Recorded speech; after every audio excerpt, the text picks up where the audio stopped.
अज़ीज़ तलबा व तालिबात, अस्सलाम वालेकुम।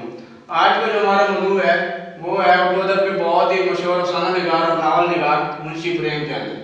आपका मुख्तसर तारुफ बयान करते हैं।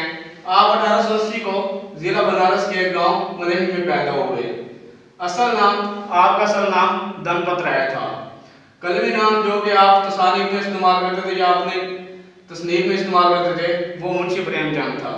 वालिद का नाम मुंशी अजायब लाल जो कि डाकखाना में मुलाजिम थे। अमली जिंदगी का आगाज मैट्रिक का इम्तिहान पास करने के बाद एक स्कूल में मुदर्रिस के तौर पर अमली जिंदगी का आगाज किया। सरकारी मुलाजमत का आगाज 1900 में गवर्नमेंट मिडिल स्कूल से सरकारी मुलाजमत का आगाज किया और मुलाजमत के साथ साथ तालीम का सिलसिला भी जारी रखा। बीए 1900 में मुलाजमत के दौरान ही बीए का इम्तिहान पास कर लिया।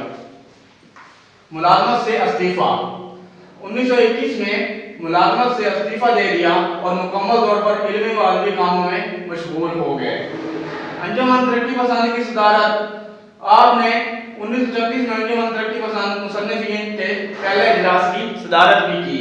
अफसानों का मौजू आपने अपनी तहरीरों में हिंदुस्तान के देहात में बसने वाले मजदूरों और किसानों की जिंदगी और उनके मसाइल को कामयाबी से बयान किया। इसके अलावा मकामी वाक़यात और हक़ाइक़ को मौजू बनाकर तहरीरों में रंग भी पैदा किया। अफसानों में गालिबियत आपके अफसानों में बदी के मुकाबले में नेकी हमेशा गालिब रहती है। किरदार उनके अफसानों के ज़्यादातर किरदार मिसाली हैं जिनमें तनव्वुर पाया जाता है। उन्होंने तकरीबन हर उम्र और पेशे से मुतल्लिक़ किरदार पेश किए हैं।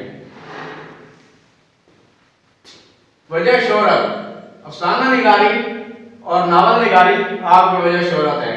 उसलूब आपके अफसानों की जुबान बिल्कुल सादा है, उनमें मकामी रंग पाया जाता है। अफसानों के मजमूए आपके अफसानों के अहम मजमूए दाइज़ हैं जिनमें सबसे पहले सोज़े वतन, दूसरे नंबर पर प्रेम पचीसी, तीसरे नंबर पर प्रेम चलीसी, चौथे नंबर पर प्रेम बतीसी, आगे पांचवें नंबर पर ज़ादे राह और छठे नंबर पर वारदात। आपने अफसानों के अलावा नावल भी लिखे जो कि दाइज़ है और जो अहम है वो दाइज़ है। उनमें मैदान अमल, बाजार उस बियोदान, आखिर में जो हमारा पॉइंट है वो है वफात। आपकी वफात 1936 में हुई।